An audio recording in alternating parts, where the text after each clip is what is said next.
Muito bem, eu vou tentar tocar brevemente em um assunto aqui que envolve cinema e simbolismo, simbolismo tradicional, né? O pouco que eu entendo, né, a respeito do assunto.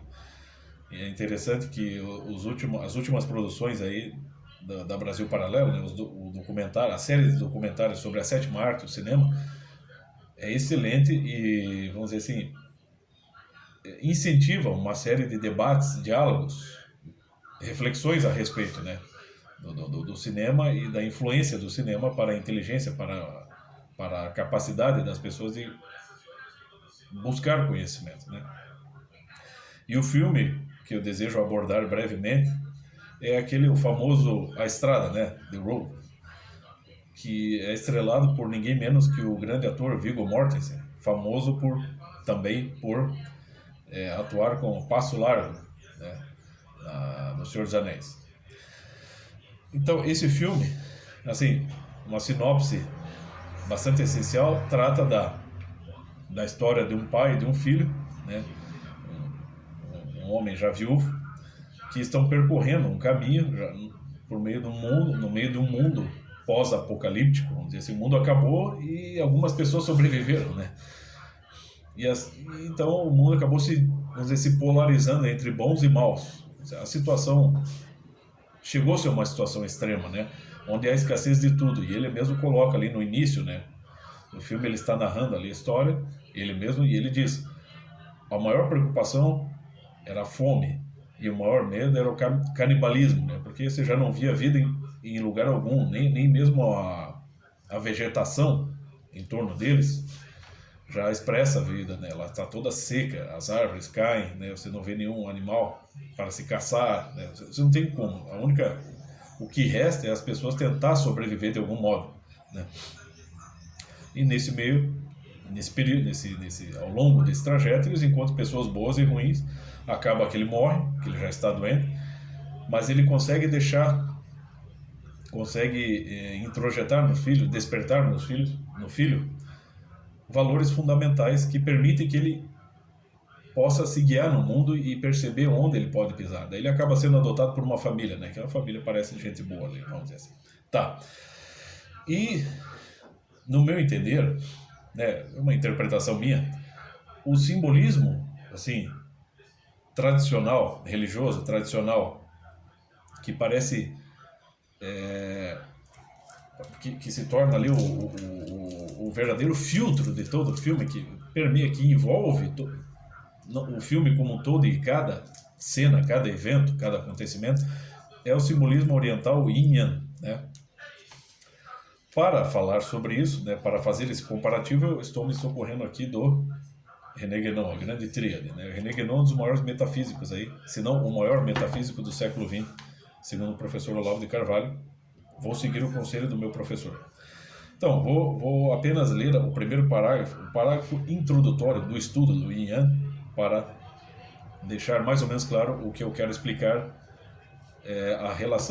com relação ao filme, né? Então, a tradição extremo-oriental, em sua parte propriamente cosmológica, atribui capital importância aos dois princípios, ou, se preferir, às duas categorias que designa pelos nomes Yan e Yin. Tudo o que é ativo, positivo ou masculino é Yan.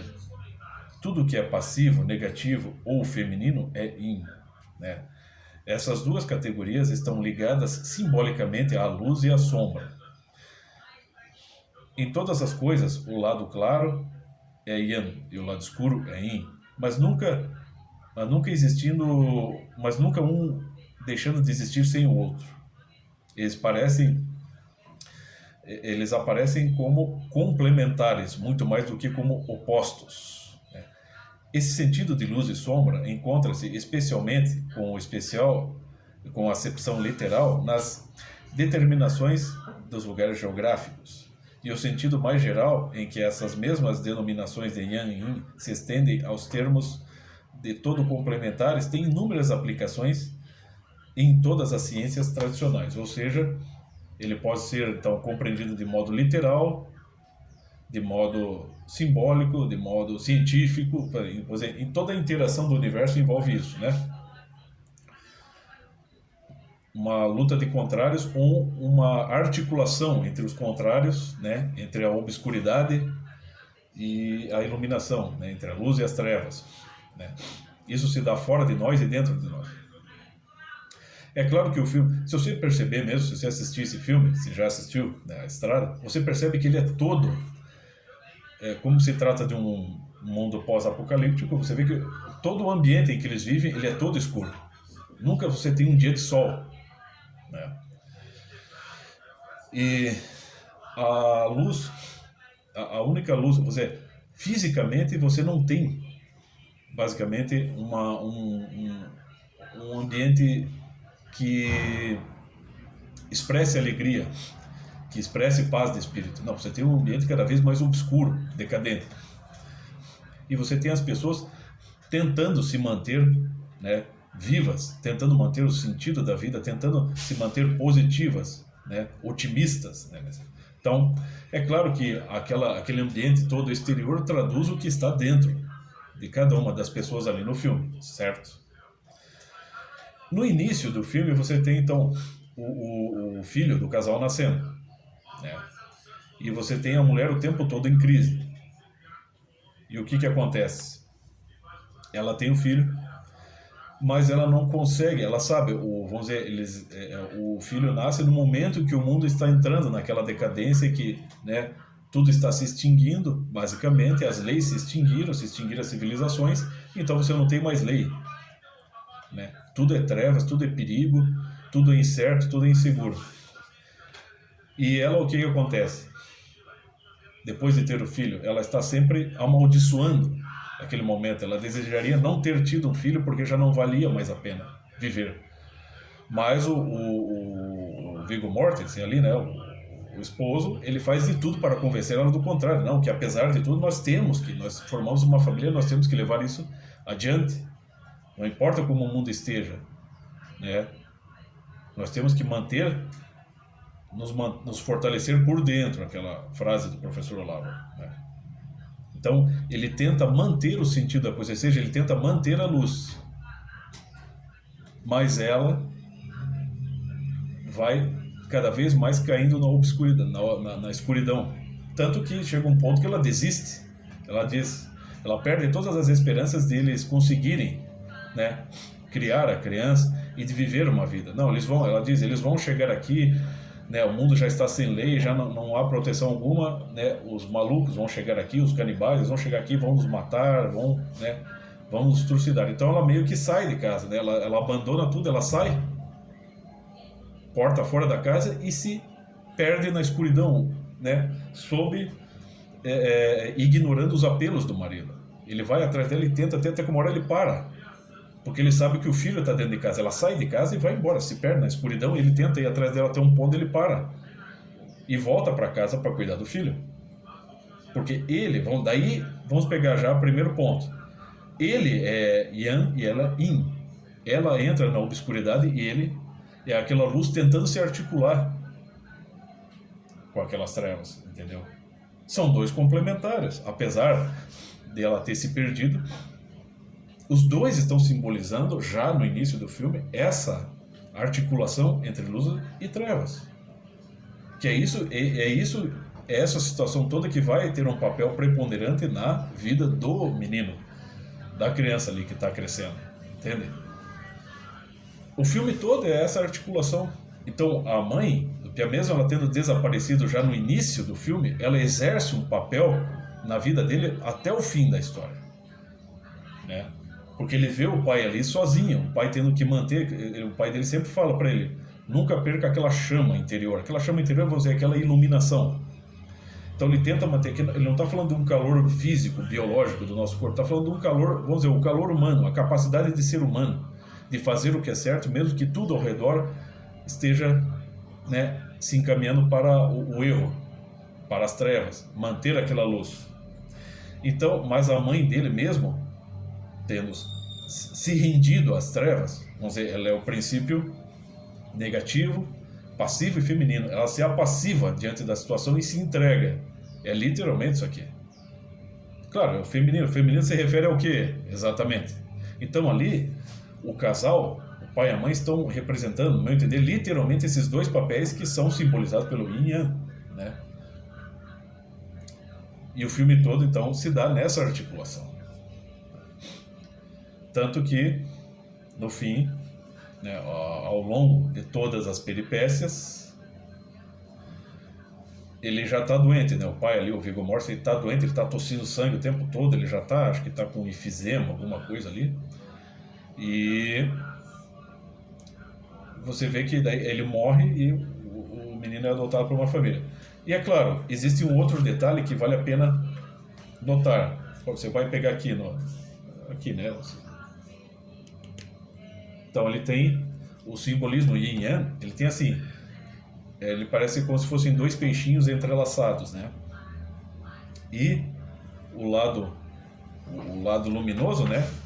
O lado claro, positivo, ativo, ele tem um pontinho negro. E o lado obscuro, ele tem um pontinho branco. Que ele quer dizer assim, mesmo com a luz, sempre há um pouquinho de trevas dentro da luz.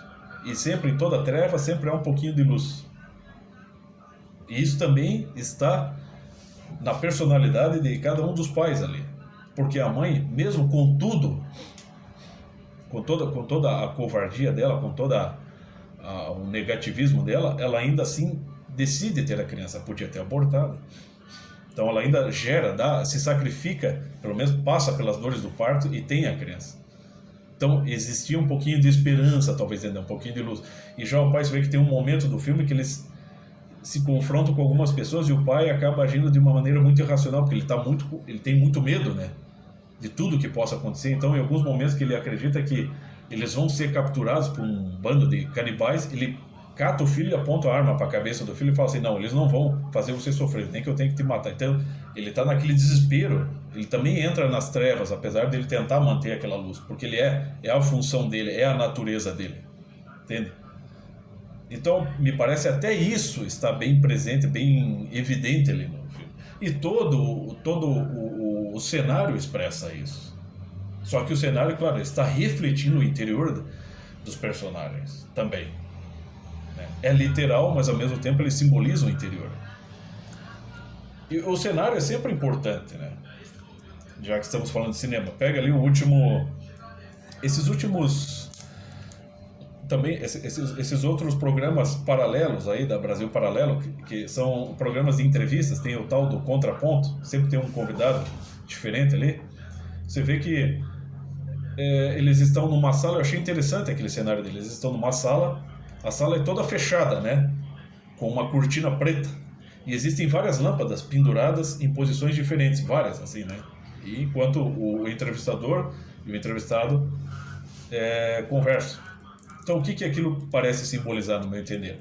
Simboliza o interior, a nossa mente, com os insights. Cada lâmpada ali é um insight, entende? É uma intuição no meio daquela escuridão que pode ser a nossa mente, daquele mistério que pode ser a nossa mente, ou a realidade a qual nos dirigimos, entende? Então, sempre assim, o cenário vai simbolizar algo interior, vai simbolizar também o mundo exterior também simboliza o mundo interior e vice-versa, entendeu? Quando você pega um soneto de Camões, que ele fala que ele não tem mais esperança de conquistar a amada dele, ele diz que o amor já não pode retirar as esperanças, porque não se pode tirar o que não se tem. Aí ele diz, estou no mar sem o lenho, né? Quer dizer, a caravela afundou e eu estou no mar, eu não tenho mais onde me apoiar, né? Eu estou sendo sacudido para lá e para cá, ou seja, ele está traduzindo o interior dele, aquele caos de sentimentos que o arrastam para lá e para cá, e ele já não tem um suporte para manter-se, né, firme e poder, né, vamos dizer, lidar com a situação, poder dominar em parte a situação, entendeu? Então sempre a natureza exterior vai simbolizar o interior do ser humano, e esses filmes, essas grandes produções simbolizam bastante isso. Isso, no meu entender, é bastante importante para as pessoas compreender como é que é a natureza, como é que é a natureza humana, a alma humana, né?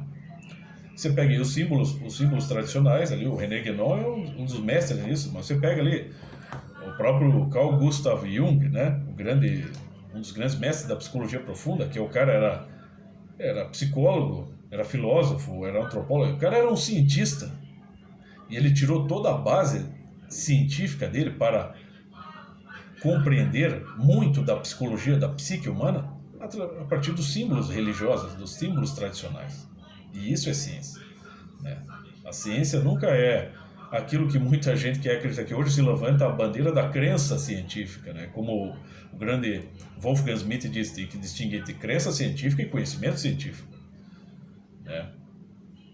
O pessoal que está por aí, os adeptos de Richard Dawkins, pregam, vamos dizer assim, a crença científica, né? Tipo Neil deGrasse Tyson, Carl Sagan, esses são todos, né? Eles têm fé numa coisa que eles acreditam que é ciência. Não, ciência, né? Ciência e religião caminham junto, porque são linguagens afirmativas, demonstrativas, linguagens que apontam para uma verdade, né? Então, que é isso que o simbolismo faz e que é isso, por exemplo, que o Carl Jung fez ao decifrar todos os símbolos e descrever a psique humana, descrever a alma humana, e que por conseguinte pode ser expressa numa arte, no cinema, por exemplo. Eles vão descrevendo todo o drama humano da alma, né, no seu sofrimento ali intenso, e simbolizando indiretamente, colocando indiretamente, vamos dizer, um simbolismo tradicional, universal, inserindo isso no cenário, de forma implícita, obviamente, no cenário e representando o interior das pessoas. Você vê que a coisa é fantástica. É isso que, no meu entender, a gente vai servindo para mapear o nosso entendimento da realidade, a nossa busca pelo conhecimento. Entendeu? Então é mais ou menos isso, para não me estender demais.